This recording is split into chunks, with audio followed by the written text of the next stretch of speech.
On my Facebook a while ago, I asked for some next blog topics, and I got a handful. I got more than I expected. So rather than writing a blog, I'm going to run through these quickly. As a matter of fact, I'm going to go into these and write some of these up. But for now, let's just go through some of them and see what happens. Chris W. asks, dealing with people who interrupt. How do you deal with people that interrupt the routine? And they say things like, can I see that card? Or, I bet that's not an ace. Can you show me? That's very simple. I wrote a blog on this earlier. Just ignore them. If you start to engage the person, that's the source of entertainment now. You are fighting with this person and the audience watches that and they don't really care about the magic anymore. So if you just ignore them, it's very simple. Varga T asks, how do you read a magic book properly? I start at the upper left-hand corner of the page and I read from left to right all the way to the bottom of the page. Oh, I see. You're asking, do you read the book from the beginning to the end? No, think of magic books like a cookbook. You don't read it, you don't make the first recipe and then the second recipe and the third recipe. You jump around.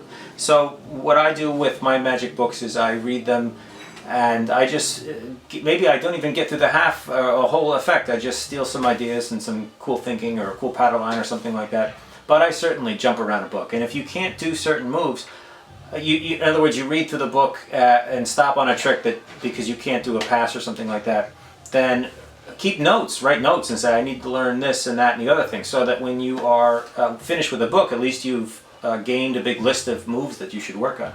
Then I highly recommend getting a copy of Card College, which is somewhere up here somewhere, and then you can start learning those moves. James Beck asks, ways to make a routine your own. Just start doing it. Just start performing and see what happens. Don't worry about being perfect before you go out there. So if you need to copy somebody's material, like if you're looking to do world-class, unbelievable, well-constructed, perfect magic, really, you can do my stuff. But you can also just go out there and do whatever you want and then take notes and see what you think after. Do you want to make some changes or bring in other people's material or start to create your own? But the bottom line is just start. Start performing and then see what happens. How do you develop a persona? That's a question I get a lot, actually. I just take from my favorite movies. I like James Bond movies and things like that. Tony Stark is a great example, Batman. And the things that those characters do and say, I see if I can steal some of that thinking and incorporate it into my own stage performance. Now, I act very egotistical when I perform. I would never act like that in real life. That's just a stage character, but it appeals to me. So the short answer is I look into movies for characters that I like and I steal some of their traits and see if I can incorporate it into my material. Dealing with the mistakes. I love mistakes. When you screw up, that's an opportunity to fix something in the trick to prevent that it doesn't happen again. I just wrote a blog about that called Dealing with Failure, I think. What do you do when the participant or the spectator doesn't follow directions and ruins the trick? That's your fault. You screwed up because you didn't make the directions clear enough. You know, what steps, Mark, whoa, this stuff's kicking in. Turning a trick into magic. Brendan Sheffield asks, how do you turn a trick into magic? Well, it's an interesting question. I think of a trick as something that's just a small puzzle. Something that fooled you. Something that says, how'd you do that? In order for me to take that trick and turn it into something more, I look for the right presentation. I look for the reason why. I look for how I can incorporate my character in there and basically turn it into a little movie. Then I think that turns a puzzle into what you say, magic. Pascal asks, how do you shift between performance mode and the person you are in real life? This is a tricky one. My character is not exactly the real me, but it's close to. In other words, I am an asshole. So when I do my card tricks and I do proposition bets and I win, or if I show extraordinary skill, it's not too far different from the real me, but I know what you mean. When you're around people that are close to you, they'll be able to feel your character kind of switch a little bit. There's nothing you can really do because they're not the same thing. They're two different things. Gregor's Nicky Pork, by the way, congratulations on your free mat.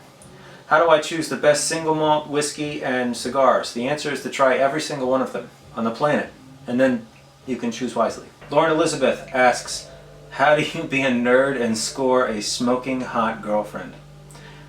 I think you just have to be the most unbelievable person in the world, and then it's easy. Chris W. asks, how do you avoid doing things wrong before it becomes a habit? You just have to have a little bit of common sense here. Don't start a move and then shut yourself in a door. Shut yourself in a door.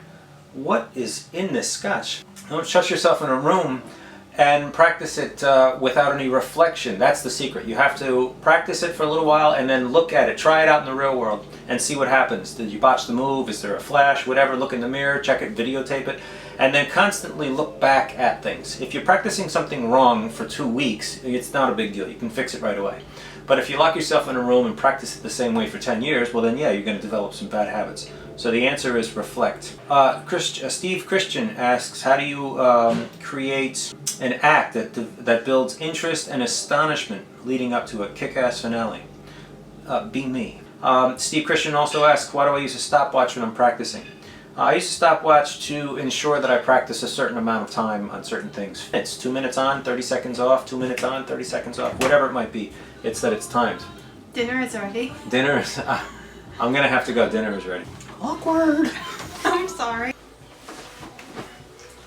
Okay. I'm well fed. Lisa Mertens asks, do you assemble tricks that you like and then develop a stage persona, or the other way around? This one, personally, what I did was I took material first, and I love Darwin Ortiz. I performed a lot of his material, and then from that I devised my own character. But I don't think... I think it would be difficult to develop your character first without any material. So for me personally, I think that you should just start using other people's tricks as an example. Find out what works and what doesn't work, and then you fine-tune this stuff. Dean Whitlock asks, do I do anything about dry hands when I'm performing? Fortunately, I don't have that problem.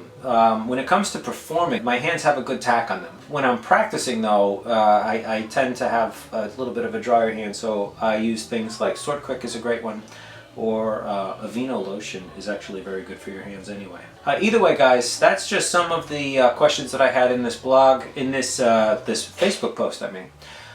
So we touched on some of them very briefly, and there's plenty of information here, plenty of stuff for me to go through and write full blogs about a lot of these questions. You had some great stuff. Feel free on Facebook to send me some messages of things that you'd like to know more about, and I will include them in future blogs. Anyway, guys, thank you very much. I appreciate it. And remember, subscribe to my email list on my website, Card Magic by Jason, and that way, anytime I release a blog, you'll know all about it. Thanks, guys. I appreciate it. I'll see you.